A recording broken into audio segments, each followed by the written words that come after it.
In front of me is Xiaomi Redmi Note 9S, and today I would like to show you how you can add emergency number.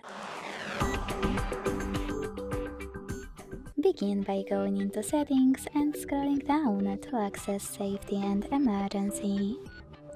Then tap on emergency information. Select add contact and tap on the one that you wish to add. Then do exactly the same with all the other ones you need. When you finished, if you wish to remove one of your contacts, use this X next to the one that you wish to get rid of and confirm your choice in the pop-up. Thanks so much for watching. If you enjoyed this video, leave a like, comment and subscribe.